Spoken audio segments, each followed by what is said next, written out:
Mari kita tundukkan kepala, kita berdoa. Bapa di dalam kerajaan surga, terima kasih untuk hari Minggu yang indah ini. Kami boleh beribadah di rumah Tuhan, bersekutu dengan Tuhan, dan bertemu dengan kawan-kawan seiman.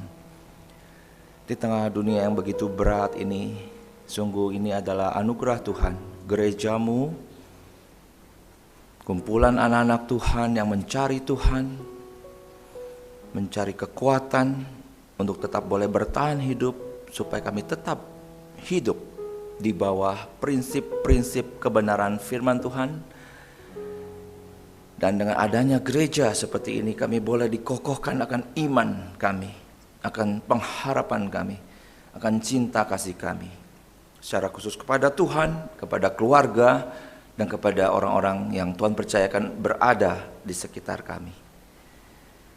Oleh karena itu ya Tuhan, kami memohon akan kehadiran-Mu yang khusus pada pemberitaan firman Tuhan sebentar ini. Dan berikanlah kami konsentrasi yang terbaik, fokus daripada pikiran dan hati kami, boleh merebut setiap kata, setiap makna. Dan dalam penyertaan Roh Kudus, sungguh akhirnya kami boleh melakukan secara praktis di dalam kehidupan kami sehari-hari, sehingga kami boleh ditemukan sebagai anak-anak Tuhan yang sejati, sebagai murid Tuhan. Karena Engkau pernah menyatakan, Engkau adalah muridku jikalau engkau mentaati firman-Mu dan Engkau berada di dalam kasih-Ku. Kiranya itu boleh terjadi ya Tuhan kepada setiap kami pribadi lepas pribadi. Terima kasih Bapa, tolonglah kami. Dalam nama Tuhan Yesus kami serahkan seluruh doa ini. Amin. Silakan duduk Bapak Ibu yang dikasihi Tuhan. Shalom.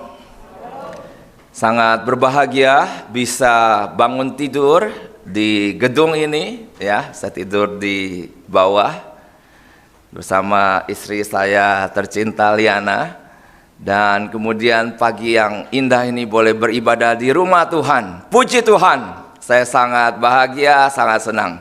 Terima kasih kepada Penatua khusus Henry dengan ibu dan seluruh tim yang mengizinkan saya dan istri untuk boleh hadir beberapa hari di kota ini, di gereja ini, untuk menyampaikan seminar. Dan nanti sore ada talk show, dan saat ini ada pemberitaan firman Tuhan. Nah Bapak Ibu yang dikasihi Tuhan, kami tinggal di Bandung ya, jadi di Jawa. Wah, waktu mau ke sini Omikron naik di mana-mana, dan menjadi sebuah pergumulan apakah kami bisa menembus berbagai batasan dan akhirnya tiba di kota ini. Kemarin waktu di tes swab antigen, begitu lihat itu negatif, wah saya kesenangan. Soalnya kemarin, jadi anak saya hari ini melayani di gereja di Bandung. Kemarin ada tes ya, anak saya negatif, tapi kemudian dia WA, Papa Mama itu ada kotomi, dia bilang positif, gempar gitu ya. Jadi satu gereja yang mau latihan kemarin itu gempar gitu. Wah, saya nanti mesti mandi kembang 7 rupa kan begitu. Lalu saya WA kemarin, gimana J, sudah mandi kembang apa? Dijawab kembang kol. Ya memang tidak mudah ya, orang-orang kok bisa begitu dites ternyata positif. Pak Henry, nanti kita mau tes buat pulang besok ini ya. Semoga bisa pulang.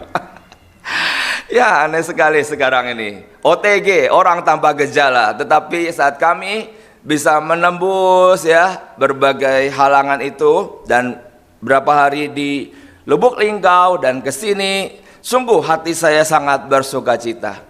Ada satu syukur kepada Tuhan yang mengizinkan akan pelayanan ini di tengah pandemik yang terus meningkat, dan saya bersyukur hari ini semua bangku di sini penuh ya. Berarti Anda juga memiliki satu iman, satu keyakinan, apapun yang terjadi ingin bersekutu di rumah Tuhan. Puji Tuhan. Nah Bapak Ibu yang dikasihi Tuhan, hari ini, besok itu Valentine ya.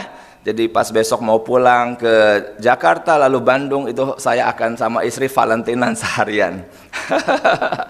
Dan hari ini kita ada satu tema tentang true love ya, cinta yang sejati. Sesungguhnya sampai hari ini saya juga masih terus belajar, dan kita seumur hidup belajar bagaimana bisa mengaplikasikan akan cinta yang sejati itu dalam kehidupan kita secara pribadi, dan juga hubungan suami istri, dan pastinya kepada anak-anak. Nah, untuk kita bisa secara fokus mengikuti pemberitaan firman, saya telah mencoba membuat adanya PowerPoint ini. Nah, dari 1 Yohanes 4 ayat 8, mari kita coba memperhatikan ayat ini. Di sini firman Tuhan berkata, barang siapa tidak mengasihi, ia tidak mengenal Allah. Ya, barang siapa tidak mengasihi, ia tidak mengenal Allah, sebab Allah adalah kasih. Di dalam saya mempelajari akan komentari akan firman Tuhan, maka banyak sekali komentari menyatakan bahwa kasih itu bukanlah suatu apa yang disebut salah satu karakter Allah, bukan. Tetapi kasih itu adalah Allah itu sendiri, ya. Nah, sehingga jikalau itu adalah Allah sendiri, maka kita mengerti bahwa segala tingkah, tindak, tanduk, suatu keputusan, suatu perbuatan, suatu karya yang Tuhan nyatakan, itu semua adalah motivasinya, landasannya itu adalah kasih. Dalam kitab suci perjanjian lama, jikalau kita membaca akan firman Tuhan, ada Allah yang murka sampai satu kota bisa dihancurkan. Ada Allah yang murka sampai ada satu orang yang melanggar firman lalu binasa. Waduh, kita membaca, ini ngeri banget Tuhan kayak begini ya, jahat banget ya. Kalau kita lihat di Google, seringkali ada pertanyaan-pertanyaan, kenapa Allah di dalam perjanjian lama itu begitu bengis, tapi begitu masuk perjanjian baru seolah-olah dia penuh kasih begitu. Nah, di dalam kita mencoba memahami akan tindakan Allah, perbuatan Allah, segala sesuatu yang dia nyatakan, maka kita harus mendasarinya dalam suatu pemandangan, apapun yang dia perbuat itu based on love, atas dasar cinta kasih. Nah, di dalam cinta kasih bisa keluar murka. Dalam cinta kasih ada keadilan, ada kebenaran. Dan saat orang-orang itu mengalami akan ditimpakan akan sesuatu yang buruk, perhatikan, Tuhan tidak pernah menyatakan suatu kehancuran untuk menghancurkan akan orang itu, tetapi justru untuk membangun orang tersebut, untuk membangun satu bangsa dengan suatu outcome, suatu outcome, ujungnya itu adalah baik. Nah, hal ini yang kita tidak mudah untuk bisa kemudian kita aplikasikan di dalam kehidupan kita pribadi lepas pribadi. Kenapa? Karena seringkali kasih kita itu adalah kasih yang natural, suatu kasih yang keluar dari diri kita, sangat terbatas. Seringkali motivasi kita itu bukan murni kasih, tetapi karena ego. Kenapa saya menghukum? Kenapa saya marah? Karena saya dihina, karena saya dirugikan, karena saya dikecewakan, maka saya marah. Nah, di titik ini Tuhan kita tidak bertindak seperti itu. Bahwa saat dia marah, saat dia menyatakan penghukuman, dasarnya adalah bukan karena dia dirugikan, tetapi karena dia menyatakan kasih yang sempurna. Di titik-titik ini saya merasa saat saya menghadapi dalam suatu relasi suami istri, dalam suatu hubungan orang tua anak, sungguh betul-betul mesti banyak belajar kepada Tuhan sendiri. Sehingga kita mungkin bisa lebih sabar ya, tidak bertindak secara impulsif, tidak bertingkah laku instinktual yang seringkali keluar daripada emosi kita yang begitu cepat, tapi kemudian kita sesali. Tapi kita boleh lebih tenang untuk belajar kepada Tuhan, bahwa Tuhan menyatakan segala sesuatu di dalam kebijaksanaannya. Dalam kebijaksanaannya ada sesuatu hal yang kita harus pelajari. Dan saat saya ingin mempelajari kebijaksanaannya itu, kenapa dia bertindak begini, dia bertindak begitu, maka pada diri saya tidak boleh buru-buru. Saya tidak boleh bergegas-gegas dalam bertindak ini dan itu. ada satu waktu yang saya kemudian berikan bagi diri saya untuk tenang. Saat saya melihat segala sesuatu hal yang tidak saya suka tentang tingkah laku mungkin dari anak-anak, dari tingkah laku daripada situasi sekitar yang menimpakan hidup saya. Jikalau saya mau belajar daripada Allah yang memiliki kasih, ada wisdom di sana. Apakah kemudian saya buru-buru di dalam meresponi segala sesuatu? Satu hal saya boleh untuk belajar sampai hari ini. Saya hari ini sudah umur 49 ya. Bentar lagi gocap setengah abad. Jadi tidak bisa lagi seperti masa muda dulu, yang gampang sekali emosional, yang gampang sekali menyatakan akan respon. Tapi hari ini, dalam mencoba dengan sungguh-sungguh belajar akan kasih Tuhan, satu hal yang saya boleh amati, istri saya juga mungkin mengamati diri saya, dan 3 anak saya juga mengamati, dan saya juga sadar, saya harus lebih banyak bersabar, tidak buru-buru berespon, dan mencoba melihat dan bertanya. Ada waktu jeda, saya bertanya kepada Tuhan, Tuhan, bagaimana saya harus berespon supaya tingkah laku aku, karakter yang aku nyatakan, respon aku itu boleh sesuai dengan cinta kasih Tuhan. Aku menantikan jawabanmu ya Tuhan. Ada satu waktu yang saya berikan sehingga akhirnya Tuhan bisa hadir. Saya minta Tuhan itu terlibat untuk menguasai dan memimpin akan pikiran dan perasaanku sampai akhirnya aku boleh bertindak sesuai dengan yang Tuhan mau. Bapak Ibu yang dikasihi Tuhan, kasih daripada Tuhan motivasinya adalah murni untuk membangun akan umatnya. Semoga kita juga semua boleh belajar bahwa saat kita bertindak ini dan itu, keputusan ini dan itu, berkata ini dan itu, motivasi itu sungguh keluar dari kasih Allah yang sejati. Barang siapa tidak mengasihi, ia tidak mengenal Allah, sebab Allah adalah kasih. Jikalau kita ditanya oleh orang-orang, mungkin Bapak Ibu pernah bersinggungan, ya, ataupun itu mungkin pertanyaan daripada anak-anak kita, apakah Allah orang Kristen itu sama tidak dengan Allah daripada agama-agama yang lain? Bagaimana jawaban Bapak dan Ibu? Anak saya yang nomor 2, Joylin, itu bersekolah di satu sekolah SMK 50-50 ya. Jadi itu adalah SMK Telkom, maka banyak yang berjilbab di sana ya. Dan di dalam interaksi, akhirnya dia pernah satu kali bertanya kepada saya, Papa, itu Tuhan kita sama tidak sih sama Tuhan itu mereka begitu? Ya, ini butuh satu jawaban ya, yang konkret, yang sungguh. Nah, di dalam saya mendalami akan firman Tuhan, maka saya mengerti our God is completely different dengan Allah mereka. Tuhan kita itu secara completely itu berbeda, sangat berbeda dengan Tuhan yang manusia itu lain sembah. Kita tahu di Indonesia ada banyak sekali agama, ada banyak sekali kepercayaan. Jikalau kita berkata Tuhan kita itu sama dengan Tuhannya mereka, itu menandakan memang kita kurang mengerti, kita kurang mendalami. Sama seperti ibu-ibu pada zaman dahulu, itu Panther dibilang Innova, Kijang ya. Dan Kijang itu juga sama dengan kuda dari Mitsubishi. Ya, semuanya sama. Tapi kalau diperhatikan ya beda semua. Ya, ada yang pakai solar, ada yang pakai bensin, itu mereknya juga lain. Memang sih sama-sama rodanya 4, betul ya? Dan modelnya ya seperti begitu, makanya kelihatannya sama, tapi itu berbeda. Nah, hari ini kita mau mempelajari, kita mau sedikit untuk mencoba menyimak akan apa sih yang berbeda secara khusus di dalam dia punya identitas Allah, ya.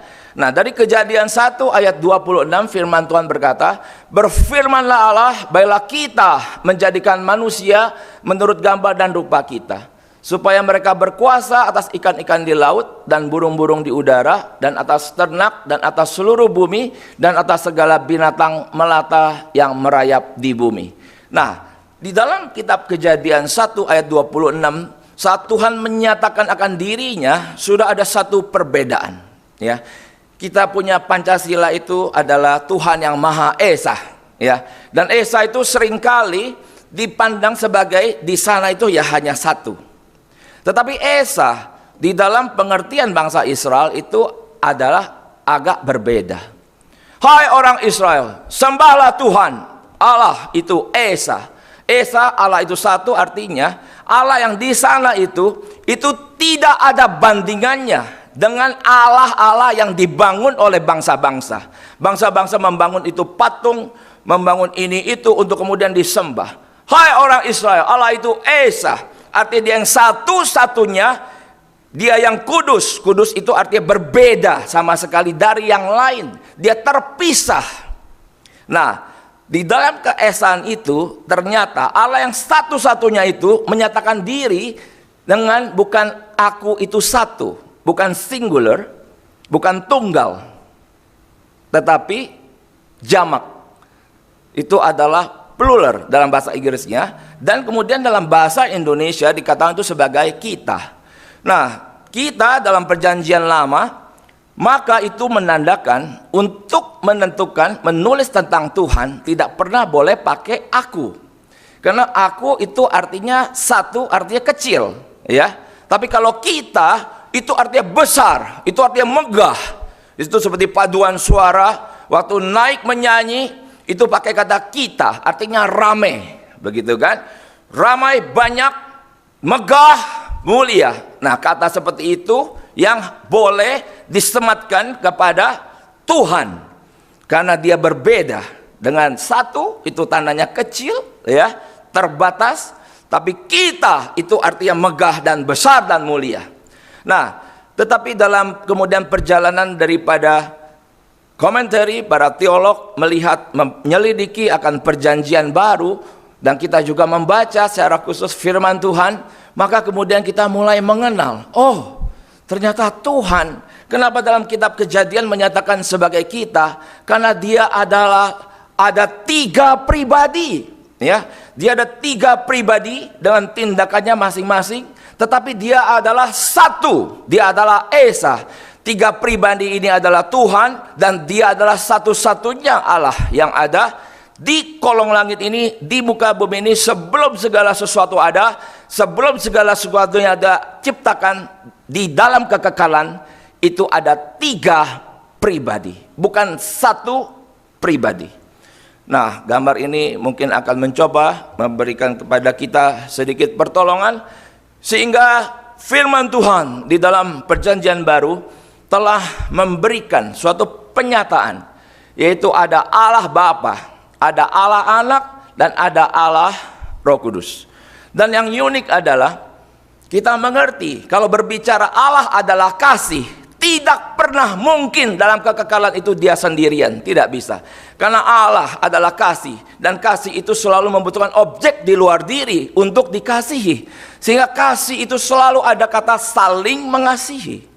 I love you. Gak bisa I love siapa? Ya. Jadi Allah yang tunggal tidak cocok dengan pemikiran mindset Kristiani yang dimunculkan oleh kitab suci, yang kitab suci tampilkan Allah adalah kasih, dan kasih tidak mungkin sendiri, kasih tidak mungkin tunggal, kasih itu adalah sesuatu yang membutuhkan di luar diri untuk dikasihi.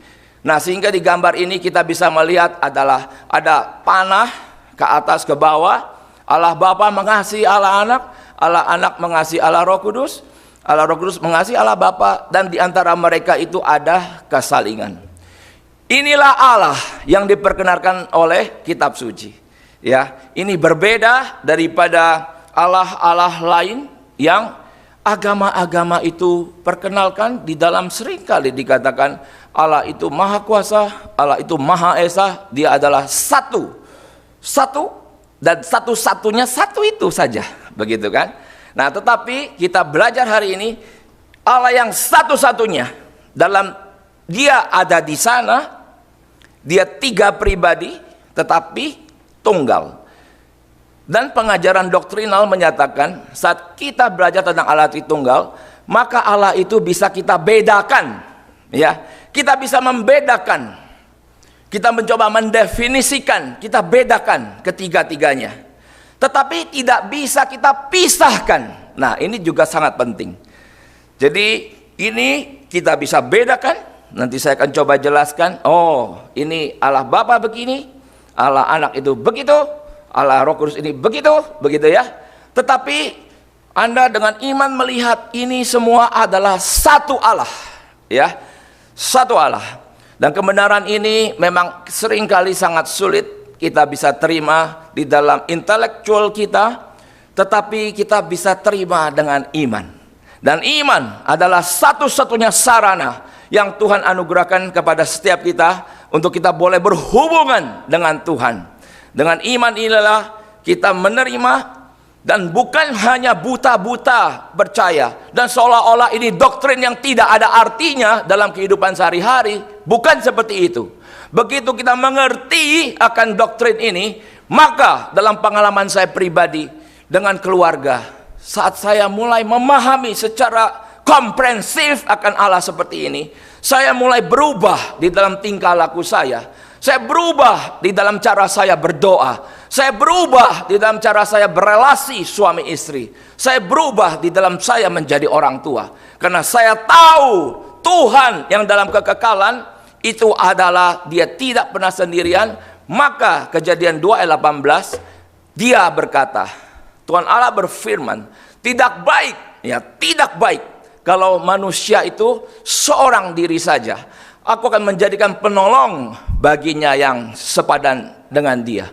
Bagi kita yang mengerti akan konsep Allah Tritunggal secara kita betul-betul pahami dalam prosesnya, tapi kemudian kita pegang kokoh, bahkan dalam pelayanan pun kita akan berubah tindakan kita. Kita tidak menonjolkan ego kita, tapi kita menonjolkan akan kerjasama. Kalau kita mengerti akan Allah Tritunggal dalam hubungan suami istri, kita akan lebih sering doa, bersepakat berdua untuk breakthrough, menghantam akan banyak tembok dan kesulitan yang kita harus hadapi, ketimbang ya kamu bisa doa sendiri, aku juga doa sendiri, kita doa masing-masing saja. Itu bagi orang yang seperti yang sudah menikah, you tidak mengerti akan Allah Tritunggal yang menyatakan apa? Tidak baik manusia itu seorang diri saja. Karena itu kita harus sungguh-sungguh dalam berbagai kesempatan menciptakan akan koinonia. Koinonia itu paling kecil, firman Tuhan berkata, 2-3 orang berkumpul dalam namaku, aku hadir. Wah, luar biasa ya. Hari ini kalau ada suami istri punya satu anak, ya sudah 2-3 berdoa bersama, ya, memohon belas kasihan Tuhan itu di masa pandemik yang begini berat, bersama-sama ibadah, menolak saat ibadah online misalnya, masing-masing anak di kamar masing-masing. Tidak. Saya ketemu satu teman saya di Jakarta, gimana selama pandemik ibadah online? Kamu ngumpul gak sama anak, sama istri? Enggak lah, susah. Jadi gimana? Ya anak gue ibadah di kamar masing-masing. Nah lu gimana? Ya orang Jakarta ya, lu gue ya. Ya gue ya sama bini gue lah gitu. Di mana lu ibadah? Tuh di dapur ada meja itu ya. Oh gitu ya. Oh. Nah ini ada orang Kristen. Tapi dalam konsep ibadah ya masing-masing saja. Tidak. Saya merasa saya sedang mencoba belajar tentang Allah yang menolak ketersendirian sejak pandemik tahun 2020 bulan Maret. Dan kemudian gereja itu online. Langsung saya umumkan di rumah. Mulai hari ini kita ibadah sama-sama. Duduk sama-sama di meja makan. Kita watch ya itu YouTube, ya kan? Lalu kita dengarkan Dan setelah itu, setelah selesai tidak langsung bubar. Setelah itu kami biasa diskusi, ya. Kita saling sharing. Tadi khotbah dapat apa?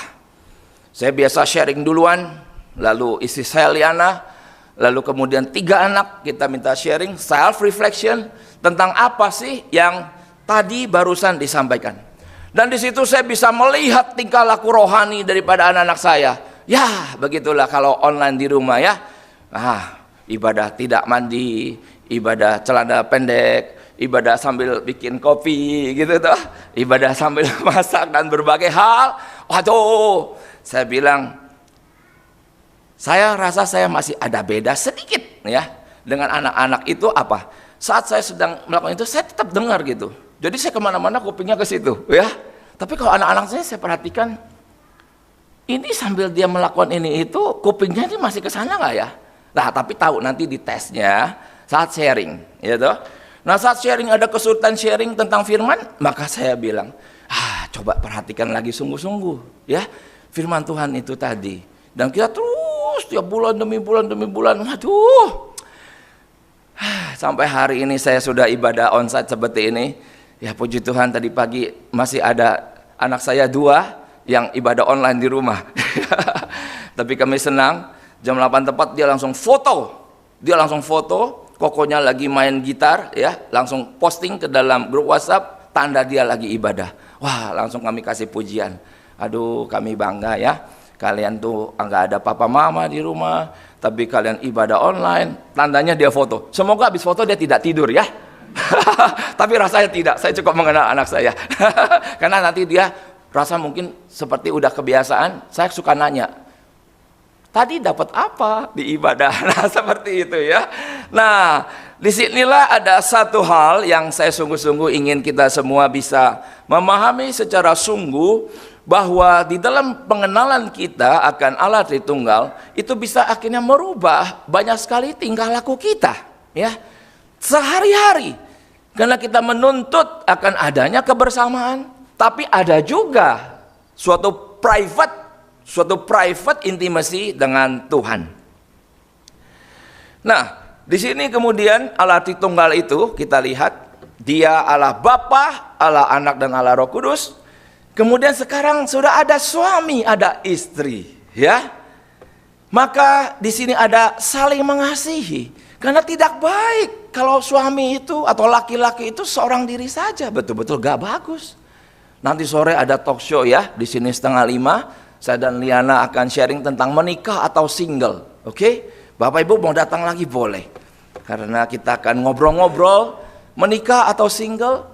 Ada yang berkata, kemarin sambil saya sedang persiapan, ya saya juga dengar YouTube dari orang-orang yang menceritakan bagusan menikah atau single. Nah, satu orang ibu, dia sampai akhirnya saya dengar dia bilang gini, ya tapi kalau boleh jujur sih lebih enak zaman dulu waktu single, saya lebih bebas ya, saya mau apa-apa saya beli sendiri, belanja bisa sendiri ini itu, kalau sekarang mah ribet, pusing jadi emak, katanya gitu.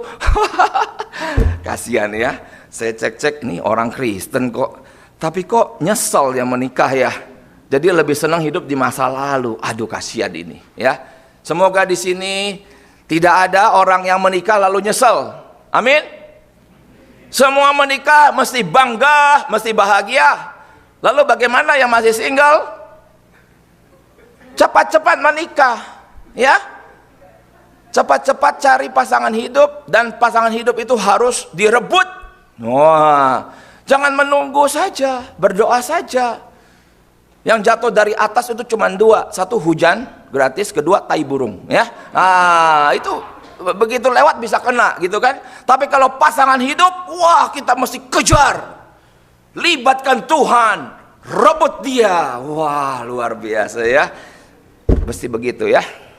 Oke. Nah, Bapak Ibu yang dikasih Tuhan, maka itu pesan bagi yang single, cepatlah menikah, libatkan Tuhan, dapatkan pasangan hidup dan hidup dalam puncak kenikmatan hidup. Wah, luar biasa ya. Bagi suami istri, libatkan akan Tuhan.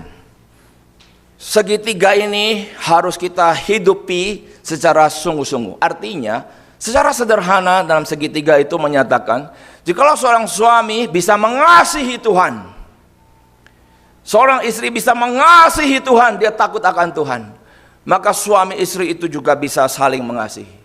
Tapi jikalau salah satu itu adalah orang yang tidak beriman, orang yang tidak takut akan Tuhan, maka segitiga ini bubar, ya, bubar jalan. Nah, di dalam karakter, dalam tindakan daripada Allah, oke, maka seorang profesor di Harvard itu, namanya Paul Steinberg, pernah mengungkapkan tentang 3 dimensi daripada cinta kasih. Dia orang Kristen, dan kemudian saat dia membuat segitiga, bahwa kasih yang sejati mengandung akan 3 dimensi, ada keintiman, ada passion, ada komitmen. Saya pikir-pikir, apa dia kemudian belajar dari suatu konsep Trinitas Allah Tritunggal? Ya mungkin saja, ya. Saya belum pernah ketemu dia, tetapi kita mau mencoba mencermati akan karakter atau tindakan atau perbuatan Tuhan. Coba kita mulai self reflection. Kita cek dalam diri kita itu ada tidak ya, nampak dimensi ini boleh hadir. Nah, yang pertama, intimacy. Intimacy itu adalah satu tindakan perbuatan daripada Allah Roh Kudus. Maksudnya apa? Intimacy itu. Nah, di dalam bagian ini saya kasih lihat. Nah, intimacy adalah keinginan untuk berdekatan, ya, dan membangun keakraban sampai tercipta pengenalan satu sama yang lain. Bapak Ibu, kalau pagi-pagi bangun tidur itu ya, ada tidak satu kerinduan untuk membaca firman Tuhan? Nah, dan kalau kemudian tidak membaca, ada tidak kemudian muncul suatu kegelisahan? Nah, jikalau itu ada, ya kita bersyukur sudah. Ini adalah tindakan daripada Allah Roh Kudus yang sungguh-sungguh sudah hadir dalam hidup kita, di dalam dia memberikan kepada kita satu kerinduan. Rindu tuh begitu, waktu bersama senang, waktu terasa cepat, waktu berpisah rasa nelangsa, rasa hampa, ya, rasa susah. Makanya bagi orang-orang LDR itu rasa-rasanya agak hidupnya agak banyak susahnya, ya. Udah kuotanya mahal begitu kan, ya, terpisah puluhan kilometer, ya toh. Wah, itu ada satu anak pemuda yang kami bimbing, sekarang pacarnya itu ada di Papua dengan kuota yang on off begitu ya. Apa maksudnya? Data, bukan kuota, data. Waduh, rasanya dia susah sekali. Aku sudah begitu kangen, ya, pengen ngobrol, tapi begitu ngobrol baru letek mati, ya. Cari-cari lagi, wah, terus reconnecting. Wah, lama-lama bisa dibanting tuh handphone, ya, saking terlalu kangen. Tapi kok data itu, sinyal itu, lalu dia mungkin, oh Pak Presiden Jokowi tolonglah supaya satelit itu sampai ke seluruh pelosok di Indonesia, mungkin doanya begitu, ya. Nah, jadi ini adalah karya daripada Allah Roh Kudus. Bagi setiap kita yang telah menerima Kristus Tuhan, oke, saya percaya ada suatu dorongan, termasuk saat ibadah di rumah Tuhan seperti ini. Apakah Anda sungguh-sungguh merindukan firman Tuhan? Anda dengar lekat-lekat begitu?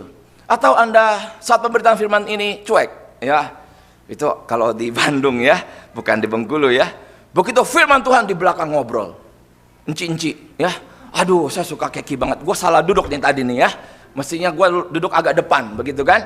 Kalau depan kan nggak berani ngobrol. Kalau deket, tapi ini ngobrol. Sebentar saya lihat situ, wah, main handphone, ya. Saya ngintip. Apa tuh? Oh, Facebook. Di situ juga. Oh, kalau itu kayaknya nyatet tuh, ya. Nyatetnya di WhatsApp. Tapi apa itu lagi jualan, ya? Gak tahu juga, ya. Nah, Bapak Ibu, saat kita betul-betul anak Tuhan, karya Roh Kudus itu memberikan kepada kita apa?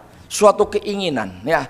Ingin untuk dekat, membangun keakraban sampai tercipta pengenalan satu sama lain. Dan firman Tuhan di dalam Hosea berkata, umatku itu binasa karena tidak mengenal Allah. Nah, Bapak Ibu yang dikasihi Tuhan, pengenalan akan Tuhan itu penting.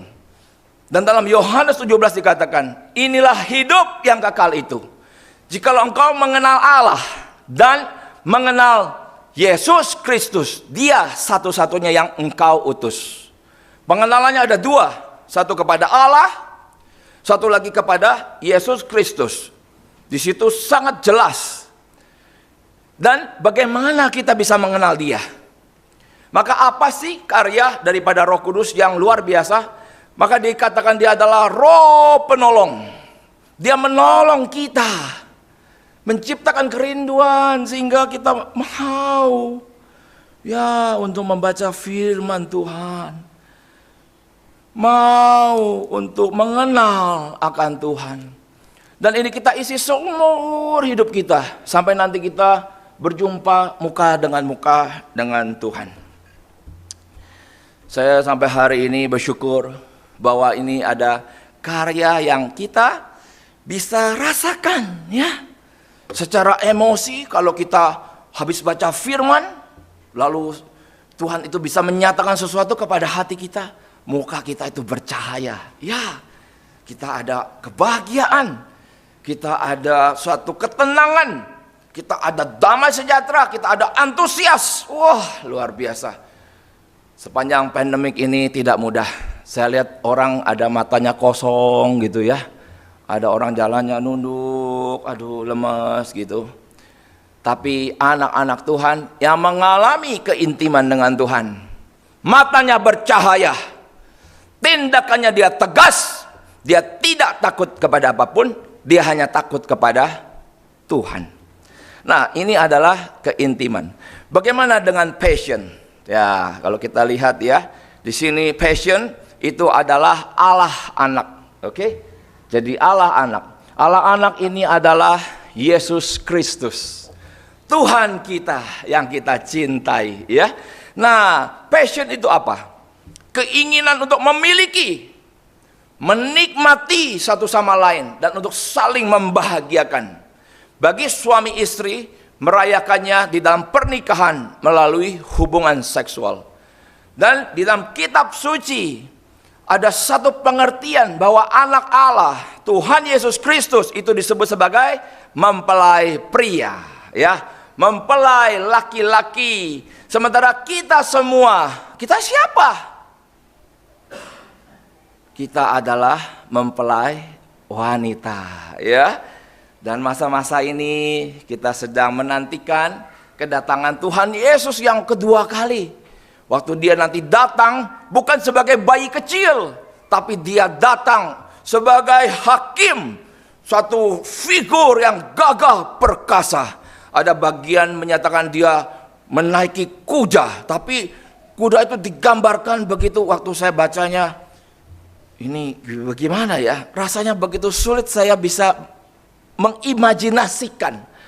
Karena kata-kata manusia itu terlalu terbatas untuk menyatakan kedatangan dia yang kedua kali. Dan saat dia datang, maka terjadilah suatu persatuan yang luar biasa. Mempelai laki-laki dengan mempelai wanita dari seluruh muka bumi bersatu untuk selama-lamanya menikmati kebahagiaan di surga yang kekal. Tetapi untuk bisa terjadi hal ini, Bapak Ibu, maka kita mengerti sejarah telah menceritakan merebut kita dari dalam binasa kepada kehidupan. Tindakan Tuhan itu sangat berat, sangat mahal, sangat dahsyat, sangat luar biasa. Jadi untuk kita boleh mempelai wanita ini menjadi milik dari mempelai laki-laki, Tuhan Yesus itu sampai melakukan suatu perjalanan turun ya, dari surga mulia menjadi bayi yang lemah, sampai mau dibunuh, dikejar-kejar sama Herodes. Aduh, sampai harus lari ke Mesir. Tuhan yang mulia sampai rasa begitu lemah tak berdaya. Kemudian perjalanan pelayanan dia khotbah, menghujat Tuhan, orang mau lemparin dia batu. Sampai puncaknya dia mati di atas kayu salib. Aduh. Dan kemudian dia turun ke dalam kerajaan maut. Ini adalah suatu karya yang kita sering mengenalnya sebagai humiliation. Karya Tuhan yang adalah kerendahan, humiliate, direndahkan. Kenapa sampai jadi manusia, jadi bayi? Kenapa sampai mati di atas kayu salib? Kenapa sampai turun ke dalam kerajaan maut? Itu adalah dalam pengakuan iman rasuli. Ya, untuk merebut kita, supaya kita boleh menjadi miliknya untuk selamanya. Tapi kematian tidak menghentikan. Ada karya apa yang disebut sebagai exaltation, ya. Exaltation itu adalah karya yang exalt itu artinya naik, ya, kemuliaan, dimuliakan. Mulai dari dia bangkit pada hari yang ketiga. Wah, luar biasa ya. Kemudian dia naik ke surga. Luar biasa, puji Tuhan. Dan naiknya itu dicatat Alkitab. Begitu waktu saya membaca, membayangkan bagaimana ini ya, para rasul melihat dia terangkat naik. Wah, kalau saya ada di sana, aduh, apa yang terjadi ya Tuhan? Kok meninggalkan kami di sini? Gimana kami ini? Tapi sebelumnya dia sudah janjikan ya, ada penolong, Parakletos yang turun, itulah Allah Roh Kudus. Nah, kemudian dia naik ke surga dan nanti puncaknya adalah the second coming. The second coming of Christ. Tuhan Yesus akan datang kedua kali untuk menjemput kita. Luar biasa. Nah, Bapak Ibu yang dikasihi Tuhan, passion itu artinya keinginan memiliki, menikmati satu sama lain untuk saling membahagiakan. Tuhan tahu sejak manusia jatuh dalam dosa, manusia menuju kepada kebinasaan. Itu artinya terpisah untuk selama-lamanya dari kehadiran Tuhan. Sudah tahu bagaimana rasanya neraka? Saya nggak tahu, belum pernah ke sana. Ya. Tapi kalau dibayangkan kira-kira begini, ya. Kalau di bumi ini, oke, kita bisa merasakan ada neraka, ada surga, bisa. Karena kita hidup di dunia ini, ada kehadiran Tuhan, ada kehadiran the darkness, the evil, setan itu, si penjahat itu. Kita bisa merasakan dua hal ini. Maka Paulus menyatakan hiduplah oleh roh, jangan hidup oleh daging. Dan firman Tuhan menyatakan, kiranya kau dengan sukarela mau dipimpin oleh roh. Saat kita berada ke sini, kita mencondongkan ke sini, kita bisa merasakan itu adalah tetes-tetes air surgawi. Ya, kira-kira gitu ya. Tapi kemudian jikalau kita tanpa kita sengaja dalam berbagai kelemahan konteks, karena iblis ini memang begitu kejam, dia penipu, dia membawa kita sampai merasakan hal-hal di sini. Waduh, ini adalah sesuatu hal yang membinasakan. Saya percaya setiap kita ada pengalaman seperti ini, ya, kalau kita itu anak-anak Tuhan. Karena sejak kita bertobat, kita seringkali harus betul-betul memilih. Kalau kita membiarkan diri kita terlena, yang ketarik ya ke sini, ya ke sini, bahaya sekali. Oleh karena kita harus selalu alert, oke? Nah, inilah dunia. Nah, lalu seperti apa sorga? Ya, di sorga hanya ada Allah, tidak ada setan, begitu. Kalau di neraka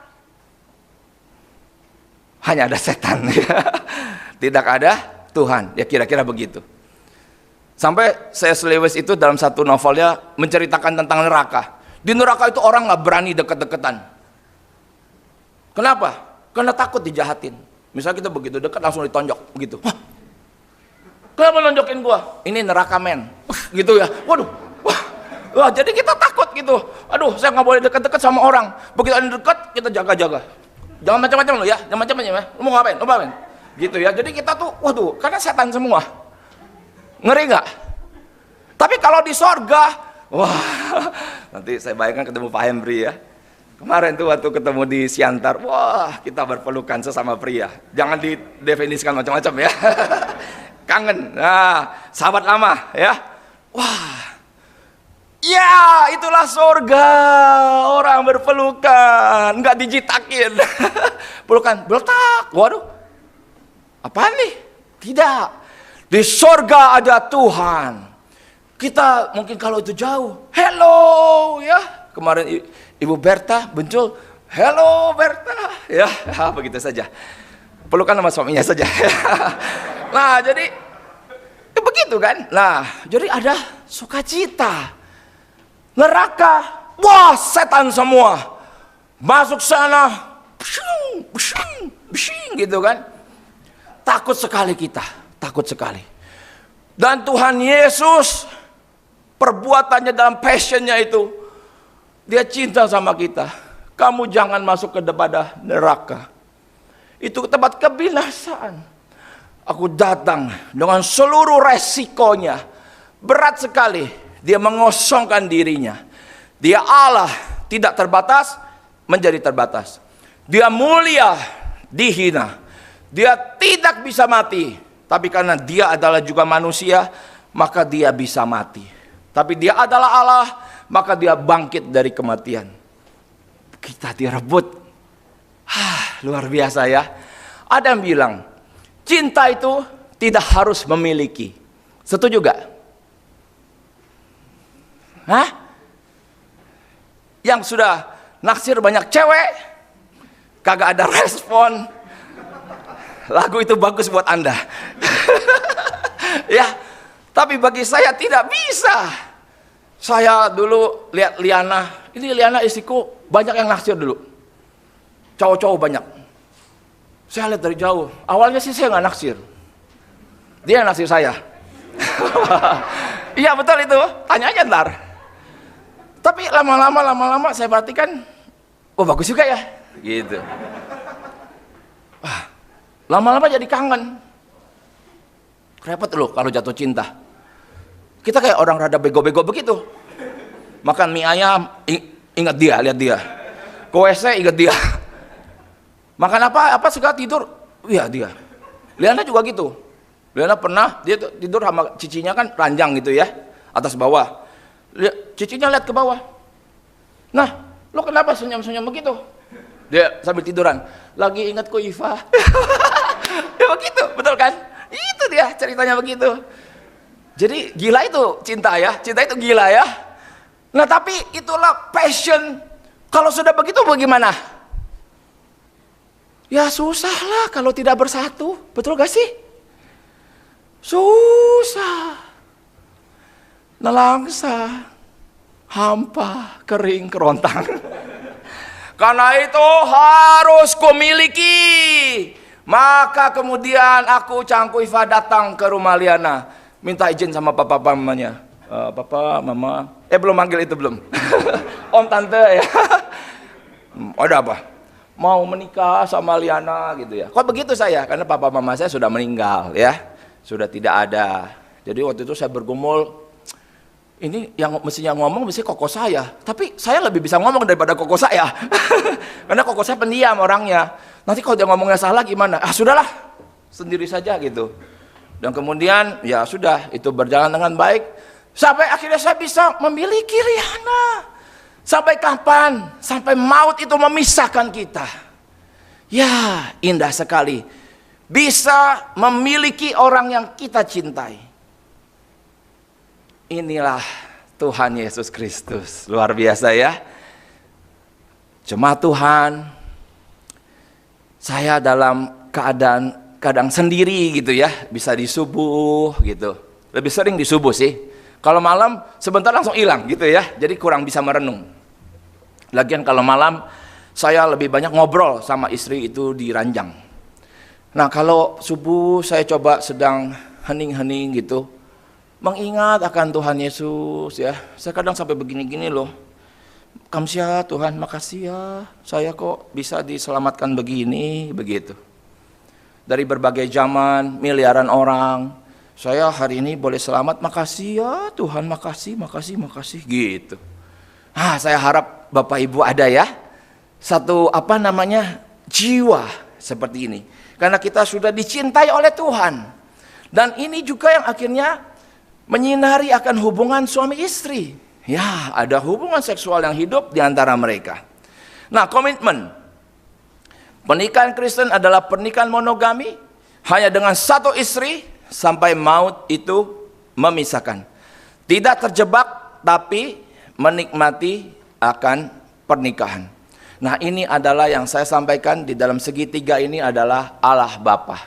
Ya, sejak manusia telah jatuh di dalam dosa di kitab Kejadian, maka Allah Bapa telah merancangkan sesuatu hal bahwa yang telah jatuh dalam dosa tidak kemudian mengalami kebinasaan kekal, tetapi bagaimana akhirnya bisa direbut kembali. Maka Allah Bapa kemudian di dalam kitab Kejadian 3 itu sudah mengadakan satu penebusan.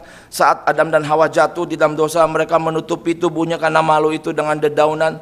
Tapi saat itu Allah Bapa telah memotong ya mengambil dari kulit hewan, itu artinya ada suatu pencurahan darah. Mengambil kulit hewan berarti ada hewan yang dibunuh, ada suatu bentuk penebusan, dan kemudian diberikan kepada Adam dan Hawa untuk menutup akan malunya itu.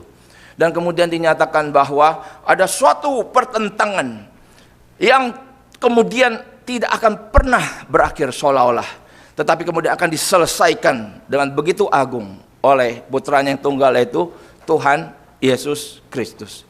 Nah, di titik ini kita melihat bagaimana Allah Bapa itu setia, ya. Dalam firman Tuhan dikatakan apa? Dari jauh Tuhan itu menyatakan akan cinta kasih-Nya.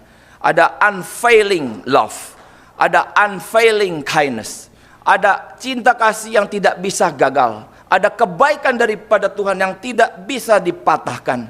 Dan itu tidak tergantung kepada keadaan kita, tetapi tergantung kepada keadaan Tuhan yang senantiasa berkomitmen dalam cintanya.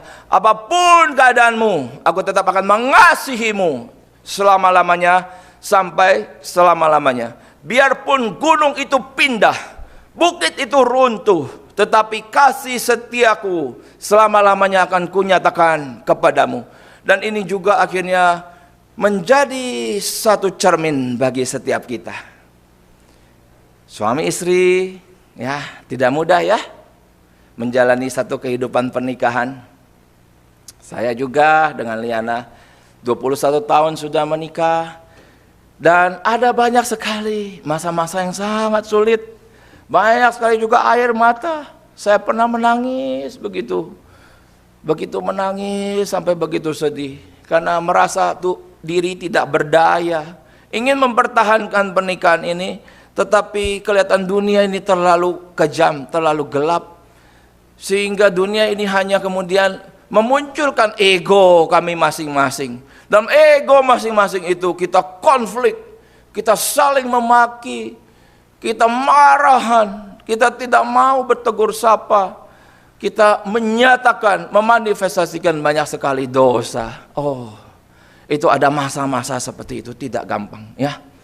Maka dalam prosesnya kemudian saya bersyukur bahwa kita sebagai anak-anak Tuhan, Allah itu Dia Allah yang hidup. Saya seringkali berkata kemana-mana, kalau tidak ada Tuhan Yesus, mungkin saya sudah berpisah dari istri saya. Ya, tapi karena ada Tuhan Yesus, Dia terus menyatukan kita. Dia terus menyediakan berbagai sarana untuk menolong kita supaya kita bisa bersatu. Salah satu sarana yang Tuhan sediakan bagi kita itu adalah, bagi kami berdua adalah, saat kami membutuhkan akan nasihat, kami membutuhkan akan suatu mindset yang baru, cara pandang bagaimana mengatasi hal ini, maka Tuhan menghadirkan adanya counselor, adanya mentor dalam kehidupan kami. Saya dan Liana menyatakan diri sebagai passionate married mentor, ya. Bukan berarti karena kami sempurna, bukan berarti karena kami tidak pernah gagal sehingga kami berhak mementor orang. Tidak. Kami berhak mementor orang, kenapa? Karena kami pernah mengalami masa-masa gelap begitu sukar, dan Tuhan menghadirkan para mentor, para konselor membimbing kami. Ya, dalam kelemahan kami dibimbing. Dan kemudian di dalam kelemahan kami dibimbing, kami berproses. Dalam proses itu kami catat, oh, dinamikanya seperti ini rupanya. Inilah caranya, inilah untuk bisa keluar. Dan dalam proses itu Tuhan memimpin, dan kemudian itu kami boleh menang. Ya, kita membutuhkan konselor, kita membutuhkan mentor. Jikalau pada hari ini kita mengerti akan kebenaran, tetapi kemudian dalam fakta sehari-hari kita melihat diri kita ternyata tidak sanggup melakukan kebenaran tersebut. Suami, kasihilah istrimu, tapi ternyata sehari-hari sukar sekali mengasihi istri. Anda perlu dikonseling, Anda perlu dimentor. Hai istri, tunduklah kepada suamimu. Itu firman, ngerti. Tapi sehari-hari ngomong sama suami, ngomong sambil matanya meremehkan, atau ngomongnya ketus. Anak-anak juga bisa merasa. Sehingga anak-anak kalau disuruh ngomong mungkin bisa ngomong begini, mama kalau ngomong sama papa kok kasar sekali sih. Matanya melotot-melotot gitu. Ya biarin, habis papa kamu nyebelin.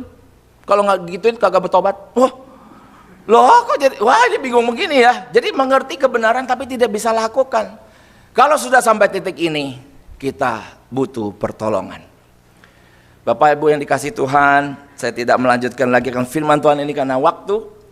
Dan saya ingin berdoa bagi kita semua supaya kita boleh mengalami ya Allah Roh Kudus itu. Artinya suami istri ada keintiman ya. Allah anak kita alami artinya suami istri masih selalu ingin memiliki.